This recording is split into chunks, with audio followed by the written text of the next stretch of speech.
상당히 의미가 있었다고 봅니다. 21년 전에 제가 선교센터를 우리 노회에서 노회장으로 가서 설립을 해줬는데, 지금은 상당히 지금 커서 학교를 운영할 정도로 커졌고, 또 다시 선교센터를 제2센터를 옮겨서 했는데, 그 전야에 주민들이 많이 나와서 함께 예배를 드리고, 또 신학대학을 통해서 보내줘서 현지인들을 목사 만들어서 그 현지에 교회를 세워서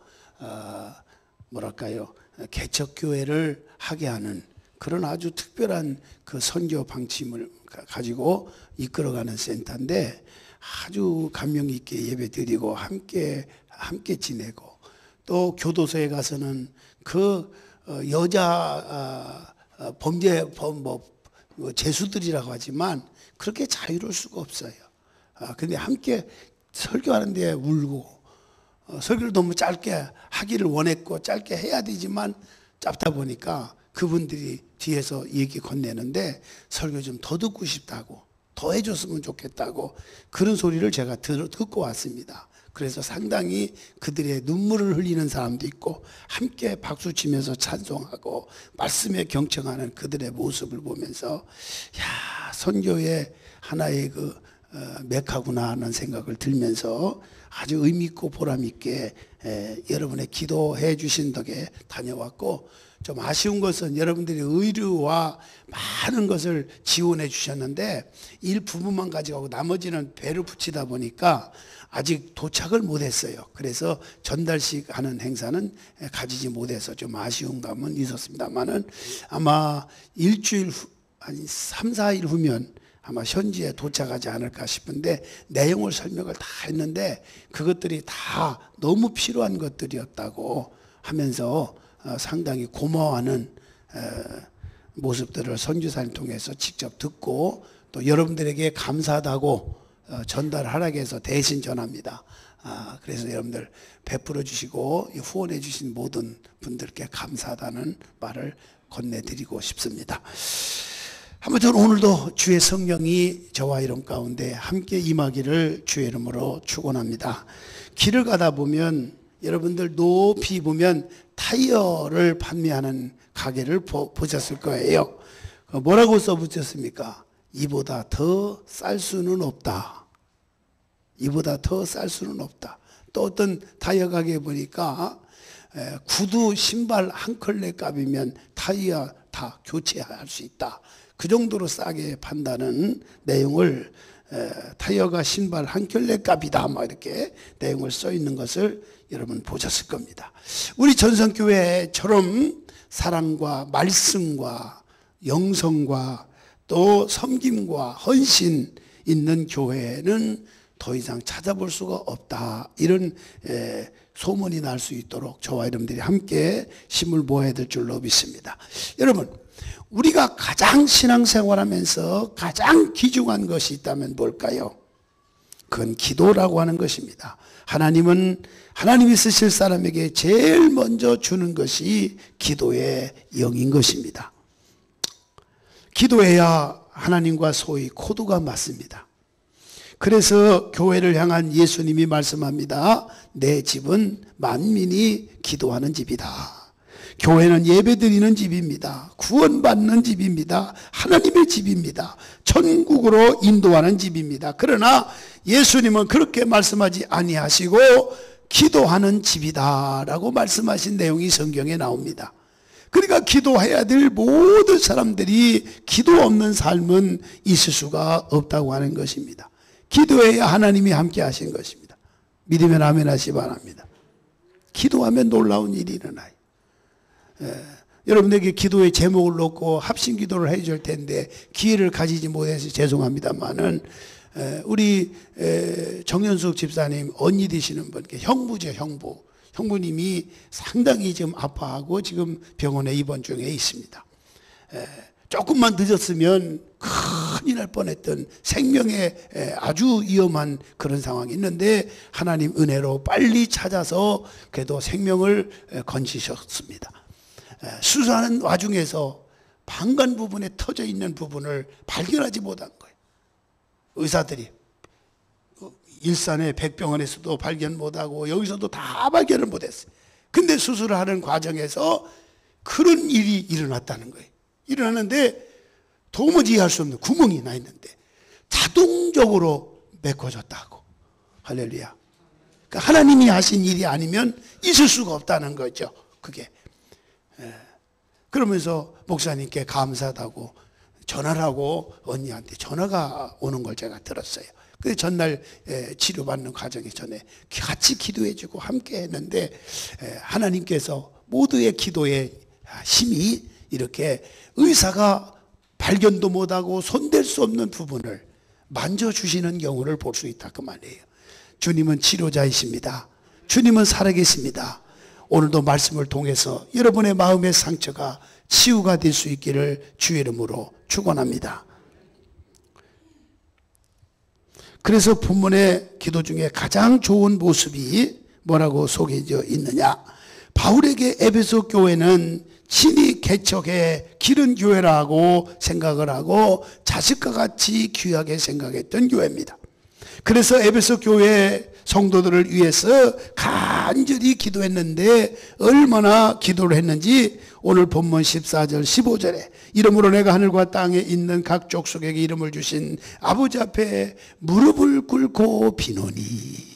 무릎을 꿇는다는 건 쉬운 일은 아니죠. 얼마나 아프겠습니까? 간절한 마음으로 마치 유대인들이 가장 좋아하는 기도 자세는 뭐예요? 서서 기도하는 것이었어요. 마치 남에게 드러내기 위해서. 마태복음 6장 5절에 보면 너희는 기도할 때 외식하는 자와 같이 하지 말라. 사람에게 보이려고 회당과 거리에 어귀에 서서 기도하기를 좋아하느니라. 내가 진실로 너희에게 이르노니 그들은 자기 상을 이미 받았도다. 바울이 무릎 꿇고 기도한 것은 특별한 의미가 담겨져 있습니다. 간절한 기도를 드렸다는 겁니다. 애타는 기도를 드렸다는 것입니다. 서서 기도하는 것도 좋은 자세지만은 이 간절하게 기도하는 것, 정말 애절한 심정을 가지고 기도하는 것이 얼마나 중요하니 몰라. 저에게도 나름대로의 기도 제목을 가지고 있습니다. 또 가슴 아파 잠이 안 오는 그런 내용도 갖고 있습니다. 그럴 때 저는 나름대로 꿇고 애절한 기도를 하나님 앞에 드릴 때 저 없이 기도하고 난 다음에 당의장실에 가는데 막 그렇게 눈물이 날 수가 없어요. 그런데 감사한 것은 나의 기도를 하나님이 그때그때마다 들어주시고 응답해 주신다고 하는 하나님이 저를 너무나 사랑하고 있다는 것만은 여러분에게 고백하지 않을 수가 없는 것입니다. 바울은 가장 겸손한 자세로 무릎을 꿇고 기도를 했는데 세 가지 기도를 특별히 하고 있음을 오늘 읽은 말씀 가운데 나옵니다. 하나는 뭡니까? 속사람을 강건하게 해달라는 겁니다.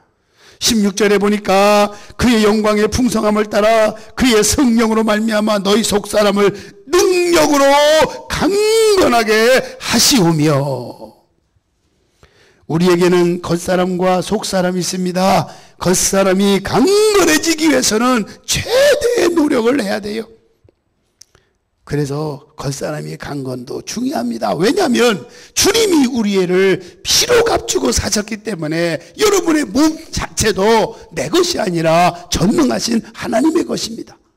그렇기 때문에 겉사람도 강건해야 되는 건 사실입니다. 무시하면 안 됩니다.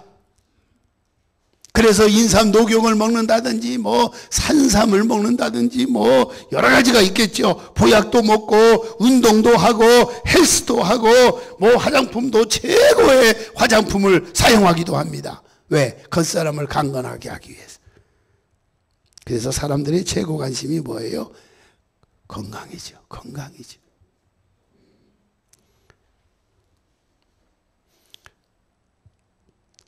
같이 거기 있는 동안에 어떤 분이 소개를 해. 필리핀은 좋은 것도 많이 있다. 소개하는데. 근데 누구 말대로 돈 있으면 다 사고 싶더라고요. 하나도 사오지 않고 그냥 왔어요. 왜? 목적이 우리가 선교지를 방문한 사람이 그럴 수가 없기 때문인 것입니다.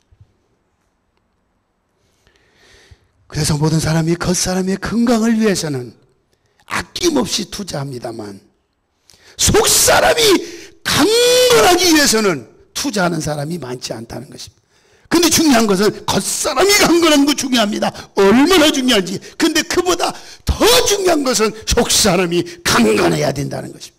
물질에 풍성하고 물질에 부유한 자가 되는 건 아름다운 일이고 좋은 일입니다. 물질도 있어야 됩니다. 왜? 물질이 있어야 행복해질 수 있고, 물질을 통해서 우리가 자유하게 되고 평안해질 수 있고, 모든 사람에게 같이 공감대를 형성하면서 나눔의 법칙을 따라서 살아갈 수 있기 때문에 필요합니다만은, 그러나 그것도 중요합니다만 더 중요한 것은 건강이 중요한 것처럼, 겉사람보다 더 중요한 것은 속사람이 강건해지는 것을 여러분 믿으시기를 바랍니다.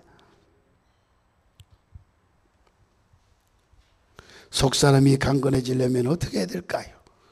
바울은 속사람이 강건해지기 위해서 뭐 했습니까? 기도한다 그랬어요. 기도하는 사람이 돼야 됩니다. 속사람이 강건해지는 비결은 인삼도경을 먹었다고 해야 되는 게 아니에요. 속사람이 강건해지는 것은 100년 묵은 산삼을 먹어도 안 되는 일입니다. 어떻게 해야 속사람이 강건해지냐? 바울은 그 비결을 한마디로 우리에게 분명히 말씀해주고 있는데, 오늘 본문에 보니까 성령으로 말미암아. 아멘. 성령으로 말미암아. 성령이 내 안에 임하셔야 돼. 성령이 내 안에 강해져야 돼. 성령님이 내 마음을 컨트롤할 수 있어야 돼요. 그러나 마귀가 내 속에 들어와서 점령하면은 시기, 질투, 미움, 증오 모든 게 싫어져요. 짜증이 나요. 그런데 성령님이 내 안에 거해서 성령이 내 마음 속에 들어와서 움직여가고 성령이 내 속에 컨트롤한다면, 성령이 지배한다면 기쁨과 만족과 행복과 평안과 항상 긍정적인 사고, 어제도 제가 주례하면서 그랬죠. 틀렸다가 아니라 다르다. 그럴 수도 있지. 그럴 수도 있을 거야. 그럴 수도 있어. 라고 이해하는 쪽으로 살게 되는 것이죠. 이것은 내 스스로 안 돼요. 내 의지로 안 돼요. 성령이 임해야 되는 것입니다. 속사람이 강건해져야 되는 것입니다. 우리 안에 성령을 모시고 살면 강건해집니다. 우리 안에 성령이 거하시면 왜 강건하느냐? 성령의 9가지 열매가 있기 때문에 그래요. 나무라고 하는 것은 관상용도 있습니다. 관상용이 있습니다. 주목적인. 땔감나무도 있습니다. 그런데 중요한 건 열매를 추구하는 나무도 따로 있습니다. 포도나무는 땔감이 아니에요. 포도나무는 관상용이 될 수가 없어요. 열매를 추구하는 나무입니다. 열매를 추구하는 나무에게 땔감밖에 안 띄고 쓸모없는 버려진 나무라면 의미가 없는 거죠. 열매가 맺어져야 됩니다. 우리는 성령의 열매를 추구해야 될 존재임을 믿으면 아멘 하시 바랍니다. 그래서 성령이 임하면, 속사람이 강건하면, 갈라디아 5장 22절 23절 보니까 뭐라고 말씀했느냐? 오직 성령의 열매는 사랑과 실학과 화평과 오래 참음과 자비하심과 양선과 충성, 온유, 절제니 이 같은 버것을 금지할 법이 없느니라 라고 말씀합니다. 사랑하고 기뻐하고 화평하고 인내하고 자비롭고 착한 일만 하고 충성하고 온유하고 절제하는 삶은 속사람이 강건한 증거입니다. 그 사람이 성령이 임하고 속사람이 강건한 사람인가를 우리가 알려면 다른 거 보면 안 돼요. 성령의 열매를 보면 그걸 통해서 판단할 수가 있는 것입니다. 열매가 없으면서 겉만 막 무서가면 아니잖아요. 성령님만 보시고 사사건건 그분과 의논하며 살아가는 사람은 속사람의 주인공이 하나님이시기 때문에 하나님과 더불어 강건해질 수가 있는 줄로 믿습니다. 이스라엘 백성들이 애굽에서 살 때 인구가 너무나 번성하니까 아들을 낳으면 죽이라, 그런 아주 바로의 왕의 명령이 떨어졌습니다. 인구 말살 정책이 아니고 인구 억제 정책을 쓴 겁니다. 그때 모세가 태어났습니다. 모세의 부모는 어떻게 죽일 수가 없잖아요. 자식인데 용감하게 생명 걸고 모세를 죽이지 않고 길렀습니다. 그러나 기르는 것도 인간의 한계가 있죠. 어느 데까지 숨겨서 기를 수가 없는 겁니다. 인간의 한계는 결국 3개월로 끝나고 말았습니다. 더 이상 인간의 힘으로는 어쩔 수가 없었습니다. 울음소리가 커지자 강에 버렸습니다. 모세의 생명을 자기들이 안고 있다가 이제는 버렸다는 거예요. 버린 건 뭡니까? 죽이려고 버린 건 아니잖아요.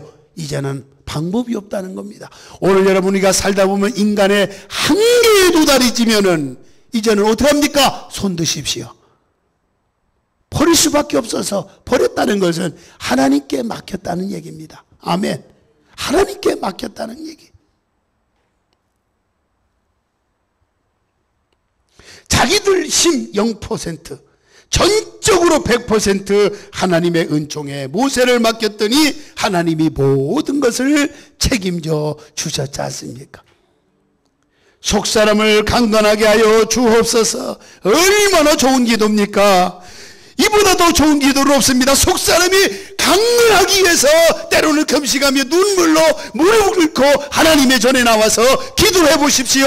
우리의 마음과 우리의 근심, 걱정, 여러 가지 아픈 상처들이 싹 떠나가고 기쁨과 평안이 여러분에게 찾아오게 될 것입니다. 속사람이 강건하면 육체의 질병도 떠나가게 되는 것입니다. 믿으시기를 바랍니다. 물질의 억누였던 것이 자유해집니다. 풀려지는 역사가 일어납니다. 해답이 없던 것이 방법이 나오고 해답이 보여지는 것입니다. 두 번째는 뿌리가 깊어지게 해달라고 기도했어요. 바울이 두 번째. 여기 본문의 17절 보세요. 믿음으로 말미암아 그리스도께서 너희 마음에 계시게 하시옵고 너희가 사랑 가운데 뿌리가 박히고 터가 굳어져서. 영국에 3년 가뭄이 휩쓸었던 때가 한 번 있었는데 그때에 포도나무 한 그루에 런던 시내에 있었다고 합니다. 더 많은 열매를 맺고 포도가 그렇게 달콤하고 맛이 있었다는 겁니다. 이상한 일이다. 내용을 알고 보니까 뿌리가 템즈강까지 30리를 뻗어나갔다고 하는 것이 밝혀지기 시작했답니다. 수분을 얼마든지 흡수할 수 있었고 햇빛은 항상 비치니까 이것이 최적 조건이 되어서 그렇게 맛있는 포도를 많이 맺을 수가 있었다고 하는 것입니다. 어떻게 하면 뿌리가 깊고 터가 굳어질 수 있었을까? 사랑과 믿음인 것입니다. 사람은 사랑과 믿음이 있어요. 내 마음에 안 들어도요, 사랑과 믿음이 있으면 마음이 들게 돼 있어요. 사랑과 믿음이 있어요.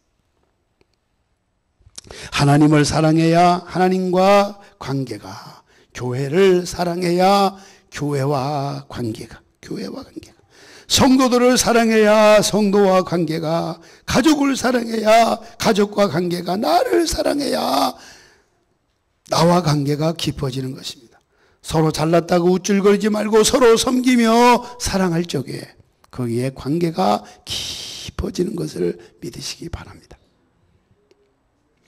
어떤 통계를 보니까 하루에 가출하는 자녀가 400여 명, 가출하는 아버지가 800여 명, 가출하는 아내가 1000여 명이라는 겁니다. 그런데 가출하는 자녀나 남편은 대체적으로 90%가 돌아오는데 가출하는 여자는 90%가 안 돌아온다는 것입니다. 심각한 가정의 파기 시대에 돌입했다는 거죠. 사랑해야 깊어집니다. 그리고 믿어야 깊어지는 것입니다. 하나님을 믿으면 하나님의 관계가, 교회를 믿으면 교회와의 관계가, 성도를 믿으면 성도와의 관계가, 가족을 믿으면 가족과의 관계가, 특별히 나를 믿으면 나의 관계가 뭡니까? 깊어지는 것입니다. 깊어지는 것입니다. 이런 글이 있습니다. 포기를 포기하십시오. 절망을 절단하십시오. 그리고 좌절을 좌천시키십시오. 비관을 비판하십시오. 무능하다는 생각을 무력화시키십시오. 무력하다는 인정을 인정하지 마십시오. 믿는 자에게는 능치 못할 일이 없다는 것입니다. 아멘. 내게 능력 주시는 자 안에서 내가 모든 걸 다 할 수 있다는 말은 바울의 입에서 나오기가 쉬운 말은 아니었어요. 왜냐? 바울은 너무너무 겸손하고 너무너무 지극히 작은 자고 낮아진 자고 만삭되지 못한 자고 죄인 중에 괴수라고 고백한 그가 내게 능력 주신 자 내가 다 아시다 라고 큰 소리에 잊었던 것은 주님이 능력 주시면 그렇게 할 수 있다고 하는 믿음의 가능성에 대한 확신이 있었기 때문에, 신앙의 뿌리가 깊이 박혀 있었기 때문에 환난이 오고 비바람이 몰아치고 모든 풍파를 끄떡없이 견뎌낼 수가 있었던 거예요. 뿌리가 깊이 박혔다고, 신앙의 뿌리, 말씀의 뿌리가 박히면 끄떡없습니다. 어떤 사람이 나를 중상모략 해도 끄떡없습니다. 사람으로서는 할 수 없으되 하나님으로는 그렇게 아니하니 하나님으로서는 다 할 수가 있습니다. 따라합시다. 뿌리가 박히고 터가 굳어지게 하옵소서. 사도 바울이 두 번째 기도의 내용입니다. 그렇기 때문에 터가 굳어지게 해달라는 기도는 더할 날이 없는 아주 훌륭한 기도가 아니겠나. 세 번째는 20절 21절입니다. 우리 가운데서 역사하시는 능력대로 우리가 구하거나 생각하는 모든 것에 더 넘치도록 능히 하실 이에게 교회 안에서와 예수 그리스도 안에서 영광이 대대로 영원토록 하기를 원하노라. 중요한 건 뭐예요? 생각하는 모든 것에 더 넘치게 해달라고 기도한 거예요. 여러분, 넘치게 기도하십시오 해달라고.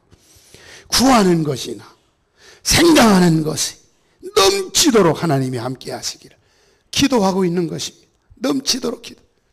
내용 보면 아하, 이런 기도도 있구나. 내가 왜 이런 기도를 못 드렸나. 이제라도 넘치는 기도를 넘치도록 해달라고 기도해야지. 아멘. 넘치도록. 교회도 재정도 넘치고, 여러분의 가정도 넘치고, 여러분의 사업장도 넘치게, 여러분들의 자녀들이 하는 일마다 넘치게 해달라고 기도해야 되겠구나. 이걸 깨닫는 복된 시간이 됐으면 좋겠어요. 솔로몬은 하나님을 전심으로 사랑해서 성막 있는 기브온으로 가서 1,000번제를 드렸어요. 1,000번제를 드리고 난 날 밤 고난 몸을 가지고 자고 있는데 하나님께서 나타나서 말씀하고 있잖아요. 뭐라고 말씀해? 잘 알고 있잖아요.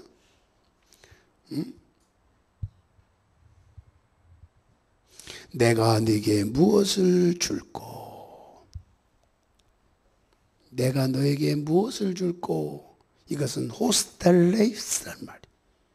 소원을 다 들어주겠다는 거예요. 무엇을 줄꼬? 마음껏 구하라는 거예요. 너는 구하라 그랬잖아요. 그러면서 솔로몬은 온 백성을 다 잘 행복하게 할 수 있도록 다스리고 싶습니다. 그러니 내 인간의 의지로 지혜로 안 되니 하나님이 주시는 지혜를 구합니다. 지혜를 주세요. 그런 솔로몬의 요구가 하나님의 마음에 너무 들어서 하나님은 구하는 자에게만이 아니라 구하지 않는 것까지도 주시면서 열왕기상 3장 10절로 14절에 말씀하고 있죠. 따라합시다. 구한 것보다 더 주셨더라. 얼마나 주셨고 하니 역대 왕 중에서 솔로몬 왕이 보다 더 복받은 사람이 없을 정도로, 부귀영화를 누린 왕이 없을 정도로 전무후무한 그런 역사를 하나님이 베풀어 주었어요. 생각하는 것보다 더 주셨어요. 여러분 고맙잖아요. 우리 주님이 얼마나 고마워요. 생각하지 못한 것보다 더 주시네. 부모가 열심히 기도하고 열심히 하면 자녀들 하나님이 훌륭하게 만들어 주십니다. 부모의 역할이 그렇게 중요해요. 부모가 제대로 안 되면 자녀까지도 엄청난 고통이 따라와요. 솔로몬처럼 하나님이 마음에 드는 기도를 드리십시오. 안희숙 여사가 신사참배를 하다가 감옥에 갇힌 거 모르는 사람은 없겠죠. 하루는 사과가 그렇게 먹고 싶어서 기도는 하지 아니하고 혼자 중얼거렸대. 하나님, 썩은 사과 하나라도 먹었으면 좋겠어요. 사과 썩었을지라도 먹었으면 좋겠어요. 그런데 그 기도가 끝나자 간수가 성한 사과 몇 개를 가지고 와서 먹으라고 주더라는 겁니다. 이해할 수 없는 일이 막 일어난 거예요. 하나님은 생각만 해도 주시는 분이다. 그렇게 책자를 보니까 간증거를 써놨더라고요. 생각만 해도 주시는 분이다. 바울은 우리가 그러한 축복을 받게 해달라고 기도합니다. 이보다 더 좋은 기도 제목은 없습니다. 저는 고민해 있어요. 내년에 무엇을 도할까? 이름만 성령이 주도하는 게, 우리의 성령이 주도하는, 전 성령이 주도하는 이거 사모하고 함께 기도했다면 아마 놀라운 역사가 더 많이 일어나겠죠. 근데 성령이 모르겠어요. 내 마음을 자꾸 움직여요. 교인들이 회복되는 일은, 교회가 부흥되는 일은, 교인들이 복받는 일은 예배의 회복이구나. 자꾸 생각이 막 들어요, 내 마음에. 우리 교인들에게 예배의 성공적인 예배자가 되게 해달라. 그걸 강조하게 만들어. 자꾸 내 마음을 막 메아리쳐. 왠지 모르겠어요. 막 무너지고 회복이 안 되고 깔아지고 막 이상하게 막 싫어지고. 이건 예배가 회복이 안 되니까 다 망가지는 거예요. 다 망가지. 예배 성공보다 더 가치 있고 복받는 비결은 없겠구나 하는 거. 자꾸 기도하면, 새벽마다 기도하면 자꾸 내 마음을 메아리쳐. 왠지 모르겠어요. 예배가 회복되게 하라. 예배의 성공적인 예배가 이루어지도록 하라. 자꾸만 내 마음을 막 기도할 때마다 메아리쳐. 그래서 내가 필리핀 선교 출발 전에 우리 부목사님 비롯해서 교육자들에게 기도하고 연구해라. 아이디어를 짜내라. 예배에 대해서 어떻게 하면 구체적으로 좋은 일이 일어날 것인가 지시하고. 예배 실패는 모든 것이 다 무너지는 겁니다. 다 망가져요. 자꾸 성령이 내 마음에 권고하시는 것 같아요.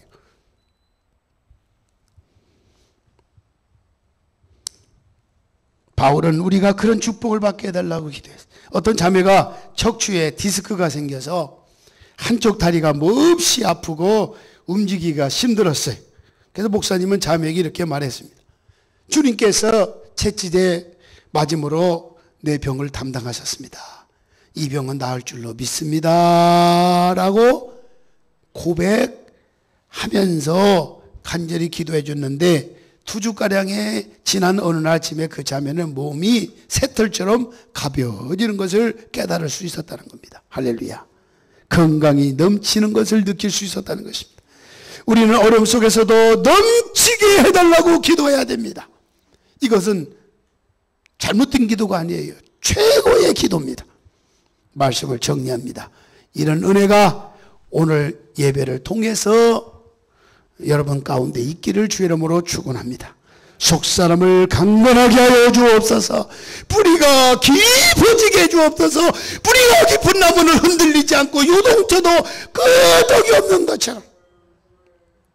저는 야자수를 봤어요. 코코넛 나무. 보통 뿌리가 얼마나 높이, 그 가느다란 야자수가 높이 올라가는데 높은 꼭대기에 코코넛 열매가 무거운 거 떨어지면 사람 다치면 그냥 직사해버려요. 그 무거운 것이 막 20개 30개가 막 이래지는데 왜 버티고 끄떡없이 요동 쳤는데도 바람 부는데도 끄떡 없느냐? 뿌리가 깊기 때문에. 뿌리가 깊. 또 망고나무도 보니까 망고나무도 뿌리가 막 얼마나 쏙쏙 그러니까 끄떡없이 막 버티는 거예요. 여러분, 말씀과 기도, 신앙의 뿌리가 깊으면 환난이 와도 핍박이 와도 어떤 상처를 누가 준다 할지라도 끄떡할 수가 없습니다. 문제는 깊은 뿌리를 박히게 만드는 것이 중요하다는 거죠. 그래서 바울이 그 기도를 드렸던 겁니다. 따라합시다. 속사람을 강건하게 해주시옵소서. 뿌리가 깊어지게 해주옵소서. 넘치게 하여 주옵소서. 이 세 가지 은혜가 오늘 여러분 모두에게 임할 수 있기를 나사렛 예수 이름으로 축원합니다. 축원합니다. 기도하겠습니다. 하나님 아버지 감사합니다. 바울의 세 가지 기도 정말 멋있습니다. 우리도 그렇게 기도할 수 있을 때마다 그렇게 되게 해 주옵소서. 겉사람도 강건하겠지만 속사람을 성령으로 말미암아 강건하게 해 주시옵소서. 뿌리가 깊어져서 흔들리지 아니하게 하여 주옵소서. 넘치는 은혜의 복을 우리에게 주옵소서. 교회에 임하게 하여 주옵소서. 오늘 이 자리에 나온 성도들과 가정과 사업장과 자녀들에게도 임하게 하여 주시옵소서. 예수님의 이름으로 기도하옵나이다.